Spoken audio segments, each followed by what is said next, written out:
हिंदी की बिंदी चैनल में आप सभी का पुनः स्वागत है।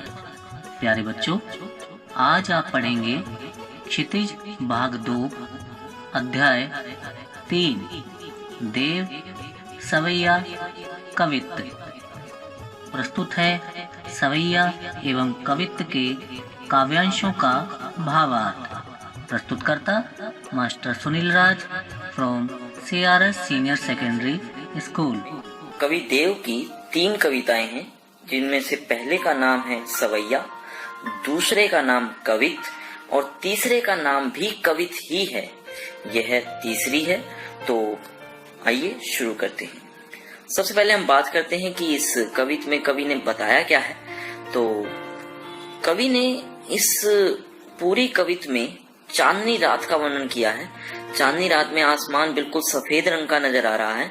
सफेदी के कारण ही कवि देव ने बहुत सी ऐसी चीजें जैसे दूध, दही, संगमरमर का पत्थर, ये जो सफेद रंग की चीजें हैं, इन्हीं से ही किसी ना किसी चीज की तुलना कर दी है और इसकी तुलना करते हुए बड़ा ही सुंदर मार्मिक चित्रण किया है। देखिए किस तरह से। आइए शुरू करते हैं। फटिक सिलानी सो सुधार्यो सुधा मंदिर, उदधी दधी को सो अधिकाई उमगे अमंद।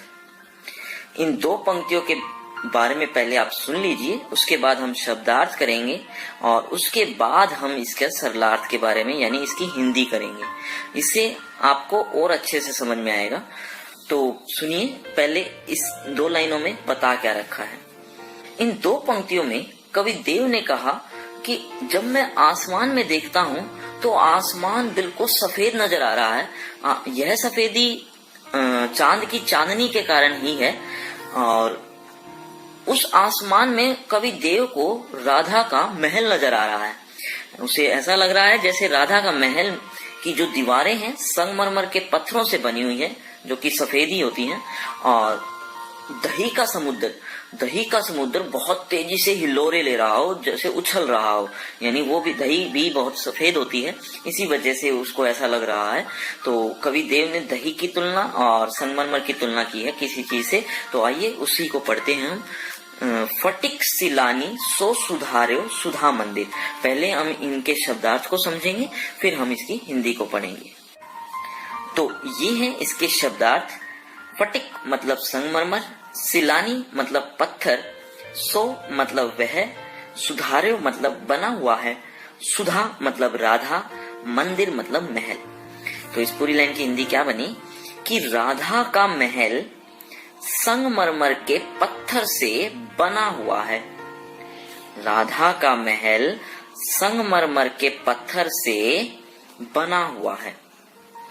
उदधी मतलब समुद्र, दधी मतलब दही, सो का अर्थ वही पहले वाला वह, अधिकाई मतलब अत्यधिक, उमगे मतलब हिल्लोरे लेना और अमंद मतलब तेजी से। तो इसकी हिंदी क्या बनी कि कवि देव जब आसमान में देखता है तो उसे ऐसा लगता है जैसे दही का समुद्र अत्यधिक तेजी से हिल्लोरे ले रहा हो। एक बार मैं फिर से करवा देता हूं कि जैसे दही का समुद्र अत्यधिक तेजी से हिल्लोरे ले रहा हो। हिल्लोरे लेना मतलब उछल रहा हो, तो अत्यधिक तेजी से उछल रहा हो। इन दोनों लाइनों की हिंदी एक बार इकट्ठा फिर से सुन लीजिए कि संगमरमर के पत्थर से राधा का महल बना हुआ है और आसमान में देखने से कवि देव को ऐसा लगता है जैसे दही का समुद्र अत्यधिक तेजी से हिल्लोरे ले रहा हो।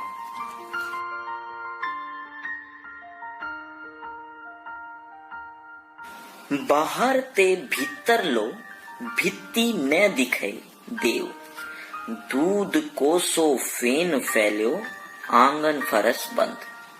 अब पहले इन 2 लाइनों में क्या बता रखा है यह सुन लीजिए। जिस तरह से एक बल्ब होता है, बल्ब 2 तरह के होते हैं, एक तो सफेद कलर का और एक ट्रांसपेरेंट होता है यानी विदाउट कलर। तो सफेद कलर का जो बल्ब होता है उसमें आर पार नहीं दिखाई देता, क्योंकि वो बहुत ही ज्यादा ही सफेद होता है, जिसके कारण उस आर पार नजर नहीं आता। ऐसे ही एक ट्रांसपेरेंट बल्ब होता है जिसमें हम आर पार देख सकते हैं और हमें दिख भी जाता है। उसके अंदर का भी दिख रहा होता है और उसके पार भी दिख रहा होता है, क्योंकि वो पारदर्शी होता है। ठीक ऐसे ही राधा के महल की जो दीवारें हैं वो बहुत ज्यादा सफेद है, और उस सफेदी के कारण ही बाहर से अंदर तक का नजर नहीं आ रहा। अगर वो विदाउट कलर होता, यानी कि बिल्कुल ही सफेद होता, यानी पारदर्शी होता, तो हमें बाहर से अंदर तक का नजर आ जाता। लेकिन वो चांदनी रात के कारण बहुत ज्यादा सफेदी छाई हुई है, जिसके कारण बाहर से अंदर तक की दीवारें नजर नहीं आ रही। तो इस लाइन में यही बता रखा है। और अगली लाइन में दूध कोसो फेन फैल्यो आंगन फरस बन, कि राधा के महल का जो आंगन है वहां पर कालीन बिछा हुआ है। कालीन कैसा है? दूध की झाग का। दूध की झाग जैसे सफेद रंग की होती है, और वैसा ही कालीन वहां पर बिछा हुआ है। ये तो आपने पहले इन दो पंक्तियों के बारे में सुना। अब हम इसके शब्दार्थ को समझेंगे, फिर एक बार इसकी हिंदी को समझेंगे, उससे आपको अच्छी तरह से समझ आ जाएगा। तो चलिए शुरू करते हैं। तो ये है इसके शब्दार्थ।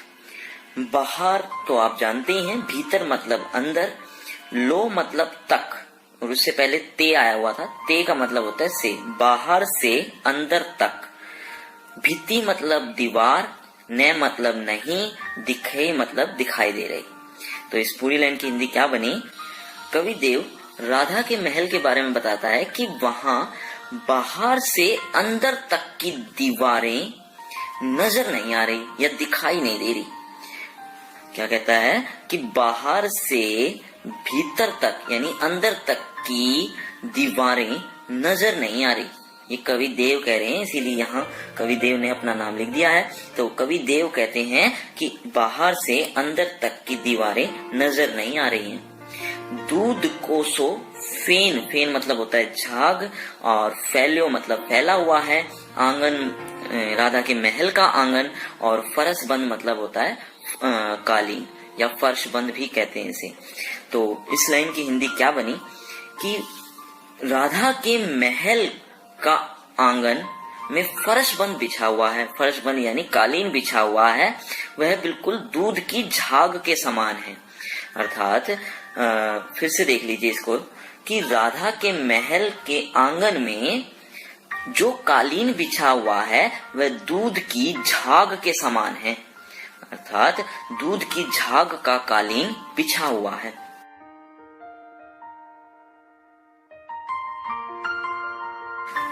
अगली दो लाइन देखिए। तारा सी तरुणी तामे ढाडी झिलमिली होती, मोतिन की ज्योति मिलियो मलिका को मकरंद। अब इन दो लाइनों में क्या बता रखा है, पहले आप यह सुन लीजिए कि राधा के महल के आंगन की बात हो रही थी थोड़ी देर पहले ही।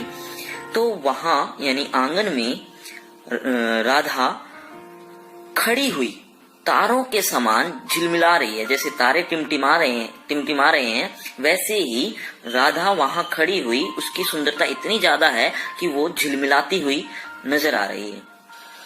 अगली लाइन में बता रखा है कि राधा की वजह से ही मोतियों को प्रकाश मिल रहा है। मोती अक्सर लाइट में ही चमकते हैं, लाइट में उनका रिफ्लेक्शन होकर हमारी आंखों तक पहुंचता है, जिसके कारण वो हमें चमकते हुए नजर आते हैं। तो इसीलिए ये बात कही गई है कि जो राधा वहां खड़ी हुई, इतनी सफेदी यानी इतनी चमक है उसमें कि वह चमकती हुई मोतियों को भी प्रकाश दे रही है। और जो मलिका को खुशबू मिली है, मलिका एक फूल का नाम है, मलिका को जो खुशबू और जो सफेदी मिल रही है वह भी राधा की वजह से ही मिल रही है। पहले हम इन दोनों लाइनों के शब्दार्थ देख लेते हैं, फिर हम इसकी हिंदी के बारे में बात करेंगे। तो ये हैं इसके शब्दार्थ। तारासी मतलब तारों के समान, तरुणी मतलब युवा स्त्री, युवा स्त्री यहाँ पर राधा है, इसीलिए तरुणी यहाँ राधा के लिए आया है। तामे मतलब वहां पर मतलब ऊपर जो आया था आंगन में, तो आंगन में। ठाड़ी मतलब खड़ी हुई है, झिलमिली मतलब चमक रही है, झिलमिला रही है। अब इसके हिंदी के बारे में बात करते हैं कि राधा वहां पर खड़ी हुई यानी आंगन में खड़ी हुई तारों के समान झिलमिला रही है। इस लाइन की एक बार फिर से देख लीजिए कि राधा यानी तरुणी युवा स्त्री वहां पर खड़ी हुई तारों के समान झिलमिला रही है, चमक रही है। अब अगली लाइन को देखिए, मोतिन की ज्योति, मोतिन मतलब मोती को, ज्योति मतलब प्रकाश, मिल्यो मतलब मिलता है, मलिका मतलब एक फूल का नाम है और मकरंद मतलब होता है खुशबू। इस लाइन की हिंदी क्या बनी कि राधा की वजह से ही मोती को प्रकाश मिलता है और मलिका फूल को खुशबू मिलती है। इन दोनों लाइनों की हिंदी एक बार इकट्ठी फिर से सुन लीजिए।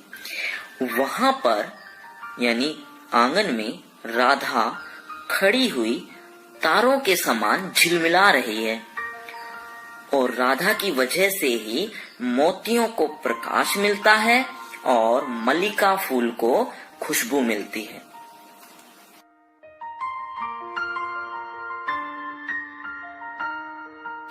अब हम अंतिम दो लाइनों के बारे में पढ़ लेते हैं। आरसी से अंबर में आभासी उजारी लगई, प्यारी राधिका को प्रतिबिंब सो लगत चंद। यहाँ कवि देव ने बताया है कि राधा दर्पण जैसे आकाश में उज्जवल लग रही है, अर्थात चमकती हुई सी लग रही है। अंतिम पंक्ति में कवि ने कहा है कि राधा का प्रतिबिंब चांद लग रहा है। अक्सर कवि उल्टा करते हैं, उल्टा बताते हैं कि चांद का प्रतिबिंब राधा लग रही है, यानी चांद जैसी राधा लग रही है, लेकिन यहाँ कवि देव ने उल्टा कर दिया है, यानी राधा का प्रतिबिंब चांद लग रहा है। यहाँ राधा की सुंदरता चांद से कहीं ज्यादा बताने के लिए कवि ने ऐसा कहा है। तो एक बार हम इसके शब्दार्थ देख लेते हैं, फिर हम इसकी हिंदी की ओर बढ़ेंगे। तो ये हैं इसके शब्दार्थ। आरसी मतलब दर्पण, अंबर तो आप जानते ही हैं आकाश, और आभा मतलब चमक, और उजारी मतलब उज्जवल, और लगई मतलब लग रही है। तो इस पूरी लाइन की हिंदी क्या बनी कि दर्पण जैसे आकाश में राधा चमकती हुई उज्जवल प्रतीत हो रही है। राधा दर्पण जैसे आकाश में चमकती हुई उज्जवल प्रतीत हो रही है। अंतिम पंक्ति देखिए, प्यारी राधिका, राधिका यानी राधा, प्रतिबिंब का मतलब होता है परछाई, और सो मतलब वह, चंद मतलब होता है चांद, और लगत मतलब लग रही है। तो प्यारी राधिका का प्रतिबिंब यानी परछाई चांद लग रहा है, चांद प्यारी राधिका का प्रतिबिंब लग रहा है, यानी परछाई लग रहा है। इन दो लाइनों की हिंदी फिर से सुन लीजिए। आरसी से अंबर अर्थात राधा दर्पण जैसे आकाश में चमकती हुई सी उज्जवल लग रही है, अर्थात चमक रही है, और प्यारी राधिका का प्रतिबिंब यानी परछाई चांद लग रहा है, चांद प्यारी राधिका का प्रतिबिंब लग रहा है।